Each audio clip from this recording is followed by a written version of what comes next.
नमस्कार दोस्तों। देखिए मित्रों, अपन पढ़ रहे हैं शैक्षिक प्रबंधन आरपीएससी फर्स्ट ग्रेड। इसी में आगे आपका टॉपिक दे रखा है शैक्षिक प्रशासन के क्षेत्र, एरियाज ऑफ एजुकेशनल एडमिनिस्ट्रेशन। शैक्षिक प्रशासन वे तमाम लोग जो शिक्षा से जुड़े हुए हैं, चाहे प्रशासन में आपके उस विद्यालय से संबंधित अध्यापक,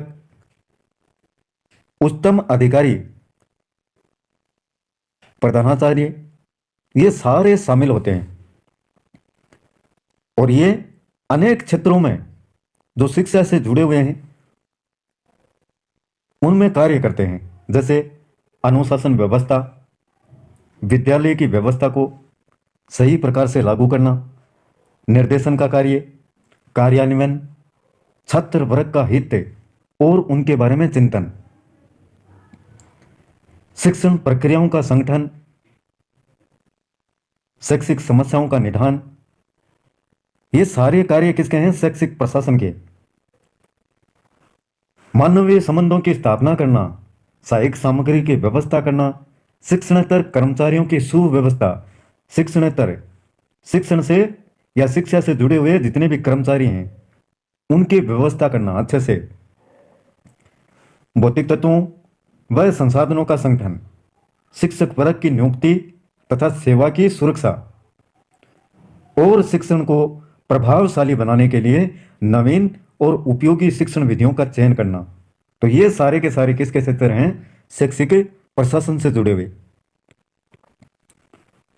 इसके बाद में शैक्षिक प्रशासन के सिद्धांत हैं प्रिंसिपल ऑफ एजुकेशनल एडमिनिस्ट्रेशन। पहला है समानता का सिद्धांत, यानी जितने भी इसमें प्रशासन के योग्य व्यक्ति हैं, कुशल प्रधानाचार्य अथवा प्रशासन के द्वारा अन्य सभी सहयोगियों को सहभागी के रूप में ही समझा जाता है। उत्तम प्रशासन तभी माना जाएगा जब उसमें समानता की भावना को प्रमुख स्थान दिया जाए, सभी को समान नजरिए से देखा जाए। यही क्या है? समानता का सिद्धांत। एक है समन्वय का सिद्धांत, यानी अच्छे से तालमेल बिठा करके कार्य करना, एक टीम के द्वारा, दलीय भावना के द्वारा। विद्यालय प्रशासन की सफलता सभी सदस्यों के सहयोग और एक दलीय भावना से प्रेरित होकर कार्य करने पर निर्भर होती है और इसको कहते हैं समन्वय का सिद्धांत। इन्हीं सिद्धांतों में और भी हैं बहुत सारे। दूसरा है आपका सहयोग एवं सहानुभूतिपूर्ण व्यवहार का सिद्धांत। देखिए, जैसे नाम है उसी से आराम से आपको समझ में आ जाएगा, बस एक बार पढ़ लें इनको। सहयोग की भावना होना और सहानुभूतिपूर्ण व्यवहार। शैक्षिक प्रशासन के समस्त कार्यों में प्रशासन की प्रक्रिया से संबंधित सभी व्यक्तियों का सहयोग होना आवश्यक है और इसी को नाम दे दिया सहयोग एवं सहानुभूतिपूर्ण व्यवहार का सिद्धांत। प्रशासनिक भावना का आशावादी होने का सिद्धांत। जो भी प्रशासनिक व्यवस्थाओं से जुड़ा हुआ व्यक्ति है वो कैसा होना चाहिए? आशावादी। यह नहीं कि निठल्ला हो, बैठा रहे, किसी के बारे में, अच्छी चीजों के बारे में जो न सोच सके, और उसमें उत्साह भी होना चाहिए, उत्साही, जिससे प्रशासन संबंधी कार्यों को आसानी पूर्वक किया जा सके। जैसे आशावादी किसको कहते हैं? आपको आस रहती है कि मैं फर्स्ट ग्रेड की जॉब लग जाऊंगा। तो इसी प्रकार से प्रशासनिक जितने भी कार्य हैं शिक्षा से जुड़े हुए, उनमें कम से कम जो व्यक्ति प्रशासन में नियुक्त किया गया है वो आशावादी होना बहुत जरूरी है। व्यक्तिगत क्षमताओं एवं मानवीय व्यवहार का सिद्धांत। सभी व्यक्ति समान योग्यता व स्वभाव वाले नहीं होते हैं। किसी की योग्यता अलग है, किसी की अलग है, किसी का स्वभाव अलग है, यानी प्रत्येक व्यक्ति अलग स्वभाव और अलग योग्यता लिए होता है। अतः प्रशासक का यह कर्तव्य होना चाहिए कि सभी व्यक्तियों की क्षमताओं को पहचान करके उनको निरंतर अग्रसर होने का अवसर प्रदान करें। उनकी क्षमताएं, व्यवहार, इनको देखना चाहिए, नज़रअंदाज नहीं करना चाहिए। भौतिक संसाधनों के उचित उपयोग का सिद्धांत। भौतिक संसाधन जैसे आपके विद्यालय का भवन है, फर्नीचर है, खेल के मैदान है, वित्तीय व्यवस्था आदि से है, और उनका सही तरीके से उपयोग करना चाहिए। उद्देश्यों की एकता का सिद्धांत।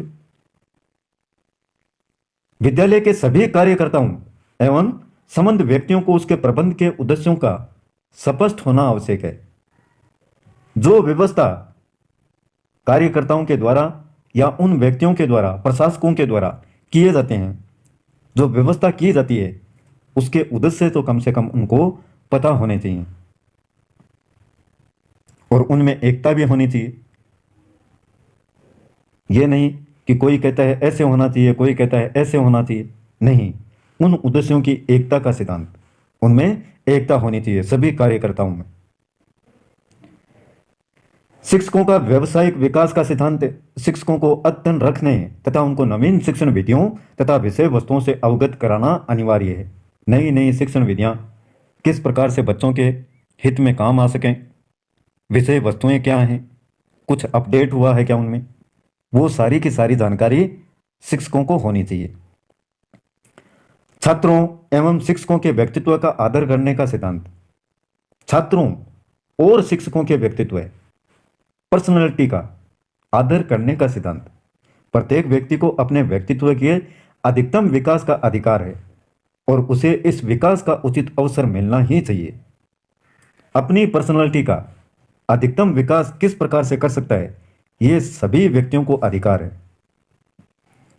तथा प्रशासन को चाहिए कि वे छात्रों एवं शिक्षकों के व्यक्तित्व के विकास हेतु विभिन्न अवसर उपलब्ध करवाएं। कौन करवाएगा? प्रशासन।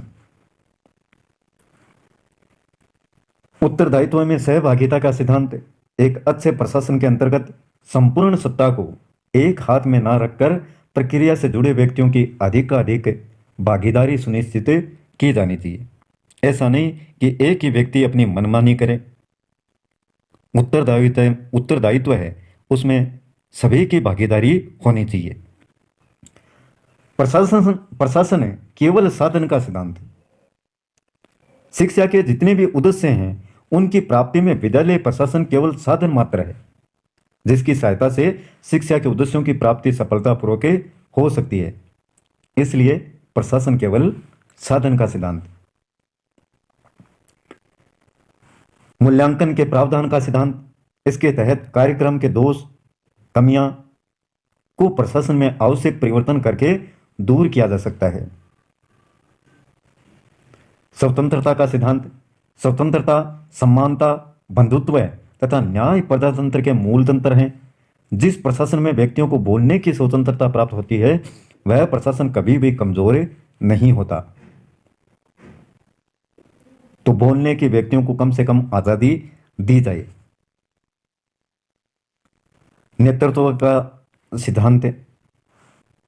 एक अच्छे प्रशासन के लिए प्रशासक में नेतृत्व संबंधी गुणों का होना आवश्यक है, तभी वह योग्य प्रशासक सिद्ध हो सकता है। स्वशासन का सिद्धांत।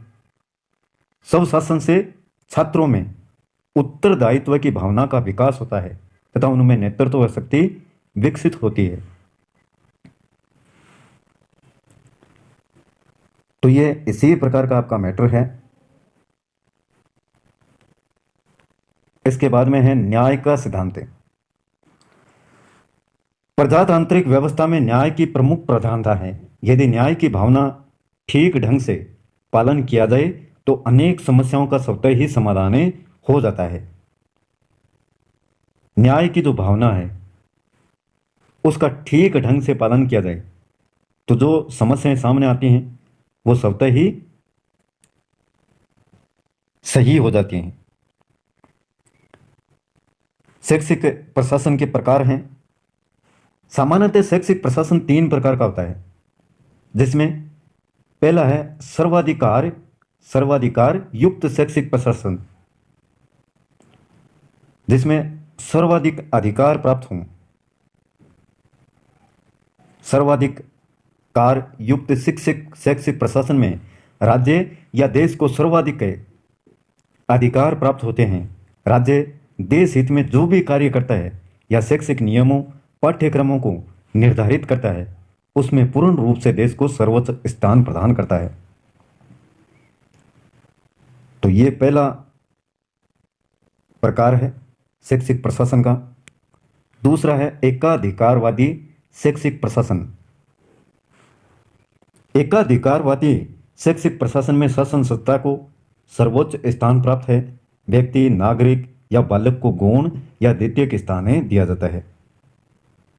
शासन सत्ता को सर्वोच्च स्थान और बाकी जो भी व्यक्ति, नागरिक या बालक हैं उनको द्वितीय स्थान इसमें दिया जाता है एकाधिकारवादी शैक्षिक प्रशासन में। प्रशासन के कार्य शासक की इच्छा, नीतियों एवं निर्णय के अनुसार ही होते हैं। इसमें प्रशासन द्वारा जबरदस्ती या बलपूर्वक राष्ट्र प्रेम, व्यक्ति पूजा तथा अंधभक्ति को थोपा जाता है प्रशासन द्वारा जबरदस्ती से। और तीसरा है प्रजातांत्रिक शैक्षिक प्रशासन, डेमोक्रेटिक एडमिनिस्ट्रेशन। इसे लोकतांत्रिक देशों में शैक्षिक प्रशासन को प्रमुखता दी जाती है और यह प्रशासन व्यक्ति की स्वतंत्रता, धर्मनिरपेक्षता, समाजवाद, मूल्य, आदर्श, परंपरा, विश्व बंधुत्व, परस्पर प्रेम आदि गुणों का विकास पर जोर देता है। इसके बाद में है शैक्षिक प्रशासन के प्रमुख कार्य। ये पढ़ेंगे नेक्स्ट क्लास में। आज के लिए बस इतना ही। कल फिर मिलते हैं एक नए वीडियो, नए टॉपिक और नई जानकारी के साथ में। तब तक के लिए जय हिंद, जय भारत।